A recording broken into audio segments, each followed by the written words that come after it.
याद रखिए, remedy is simple act of God, because what we are in this world, बोलिए हम लोग क्या है? ध्यान से इस चीज को सुनिएगा, ये आपकी चेतना जगा देगा। आजकल फैशन चला है सर, आजकल फैशन चला है सर कि कोई भी दवाई किसी भी फॉर्म में हम पेशेंट को दे देते हैं। उस दवाई का जेन्युइननेस, उस दवाई की प्योरिटी, इसको जानने की हम कोशिश ही नहीं करते हैं sir. And we prescribe remedy on the basis of mere congestion. We prescribe remedy on the basis that someone gain experience and आपने उसको सुन लिया और आपने उसको प्रिस्क्राइब कर दिया। तो रेमेडी प्रिस्क्राइब करना बहुत आसान है सर, क्योंकि उसके लिए आपको सरकार ने ठप्पा मार दिया, now you are registered doctor, can prescribe the remedy. But remedy prescribe किसको कर रहे हो सर? एक पेशेंट तो पेन में, तो ये आपकी नैतिक जिम्मेदारी बनती है, ये आपकी बेसिक रिस्पॉन्सिबिलिटी है कि किसी को दवाई दे रहे हो तो वो दवाई का जेन्युइननेस, उस दवाई का नॉलेज, वो दवाई जरूरी है कि नहीं है, इसकी जानकारी, ये सब आपको होनी चाहिए। ये आपकी बेसिक जिम्मेदारी है, आपका कंसाइंस। क्योंकि हमको क्या कहा गया है? भगवान से तुलना एक डॉक्टर की की गई है ना? तो भगवान का सिंबोलिज्म क्या होता है? भगवान की ब्लेसिंग क्या होती है? अनकंडीशनल होती है। भगवान जो बोलता है वो बात फिर हो जाती है। ऐसा हमारे शास्त्रों में वर्णित है कि किसी की बात को, भगवान की जो बात निकल गई वो बात अब कटनी नहीं है, उसके लिए आपको प्रिपेयर रहना है, उसके लिए आपको भोगना है। अब आगे उसके हिसाब से आपको कर्म करके उसको अच्छा या कम, अच्छा या ज्यादा करना है। That means every blessing of God is unconditional. That means वो निकला है तो वो काम करेगा। भगवान का अस्त्र सुना होगा, भगवान का अस्त्र, भगवान का हथियार सुदर्शन चक्र चला है, तो कोई रोक पाएगा उसको? एक बार छूट गया तो छूट गया। भोलेनाथ का त्रिशूल चल गया तो चल गया, कोई रोकेगा? प्रलय आ जाएगा, रुक जाएगा। तो रुकना नहीं है, वो चल गया तो चल गया। दैट मीन्स वो उसका सिंबॉलिक है। अगर त्रिशूल काम करना बंद कर दे तो भगवान शंकर की शक्ति खत्म। दैट मीन्स भगवान का अपना एक शस्त्र होता है जो उसका सिंबॉलिक होता है। हमारे हिंदू मिथोलॉजी में यही है, उनकी वाणी, उनके शब्द, उनका आशीष कोई काट नहीं सकता। So what we are the second God in this world. तो आपका अस्त्र, आपका शस्त्र, आपकी ब्लेसिंग क्या है? औषधि, medicine. Then medicine is your अस्त्र, medicine is your weapon, and your weapon is unconditional. That means वो जाना है ना सर उसको, तो जाके उसको वही काम करना है जो करेगी। That means if you are giving lycopodium ना, देन लाइकोपोडियम का सिम्टम आएगा, भले वो कॉन्स्टिट्यूशन लाइकोपोडियम हो चाहे ना हो।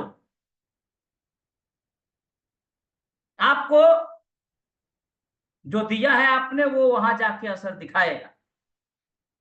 नहीं तो फिर डॉक्टर का दवाई का क्या मतलब? वो दवाई जाके काम ही ना करे। तो एवरी मेडिसिन का एक्शन होता है जो अनकंडीशनल होता है, और एवरी मेडिसिन का action is act of God. An act of God can not be stop और can not be reverse, it happen. तो अब आपको दवाई देनी है तो दवाई का नॉलेज बहुत सटीक होना चाहिए। क्योंकि हनीमैन साहब कहते हैं, देखो 32वें एफोरिज्म में क्या कहते हैं, देखो कहते हैं but quite it is, but it is quite otherwise.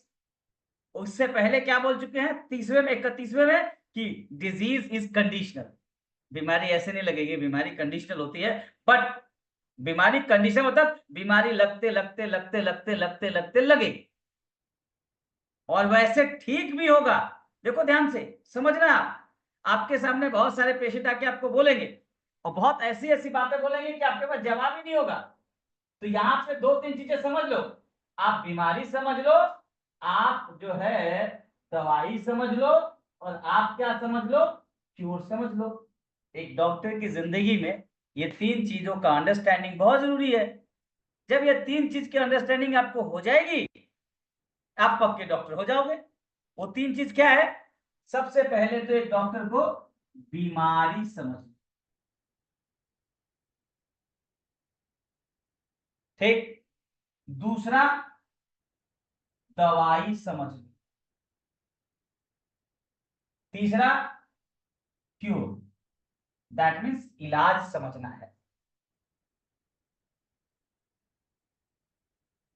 अब हिंदी में लिख दिए, इसको अंग्रेजी में लिख लो यार, लोग बोलते हैं हिंदी वाला डॉक्टर है। तो सबसे पहले आपको समझना है cure, disease. So what is disease? Disease is simple a process जो होते होते होते होते होते होते होता है, और उसके लिए कई सारे कंडीशन अप्लाई होते हैं, कई सारे।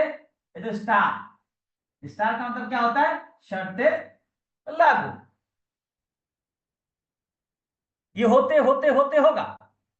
The disease is a very conditional phenomena. It's not conditional brother, it's a very conditional phenomena.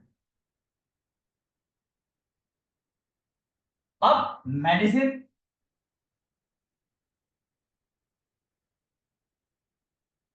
और देखो क्योर। तो क्योर और डिजीज और क्योर के बीच का जो कनेक्टिंग लिंक है वो क्या है? बताओ अजी। डिजीज और क्योर के बीच का कनेक्टिंग लिंक क्या है? Medicine. Then medicine is a connecting link between these two processes, and this process is what? Is also a continuous process, and cure is also a continuous process. Cure is not a spontaneous, it's not a sudden one shot game. और यहां से यहां तक की जो journey होती है, ये डिजीज से लेके जो क्योर तक की जर्नी होती है, इसी जर्नी को क्या बोलते हैं बोलो? This journey is simple called case taking. Case taking is not a one day game, it's not a one day phenomena. Case taking is a journey. We start our journey with the disease of the patient, and we end with the journey with the health of the patient. तो हम उसका हाथ पकड़ के उसके बुरे समय से अच्छे समय में लेके जाते हैं। ये डॉक्टर का काम होता है। और इस दौरान कई बार दवाई बदलनी होती है, इस दौरान कई बार प्लान और ट्रीटमेंट बदलना होता है। तो मेडिसिन क्या होता है? ये एक अलग तरह का फिनोमिना है, एक तरह तरह का एजेंट है जो बीमारी और क्योर को कनेक्ट करता है। लेकिन मेडिसिन का अपना अलग एक फिनोमिना, दवाई को काम करना है, और वो काम कर कैसे करेगा? वो काम करेगा अनकंडीशनल। अब उसमें कोई कंडीशन अप्लाई नहीं है। हमको दर्द हो रहा है, अब उसमें कंडीशन अप्लाई है? नहीं, हो जाएगा तो दर्द कम करेगा। लेकिन मेडिसिन का सिलेक्शन कंडीशनल है, मेडिसिन का एक्शन अनकंडीशनल है, याद रखिएगा। तो वो चीज करें। ए, बात समझ में आया आपको? मैं जो बहुत बहुत बड़ी बात बोल रहा हूं, the selection of the medicine is conditional, but the action of the medicine is unconditional. ये शब्द बड़े मुश्किल से निकलते हैं, और कभी कभी निकलते हैं, इसको कृपया नोट कर लिया जाए। The selection of the medicine is conditional, क्योंकि सिलेक्शन करने के लिए लाइकोपोडियम का कैरेक्टरिस्टिक मिलाना पड़ेगा, बट लाइकोपोडियम के एक्शन के लिए कोई कंडीशन लागू नहीं है।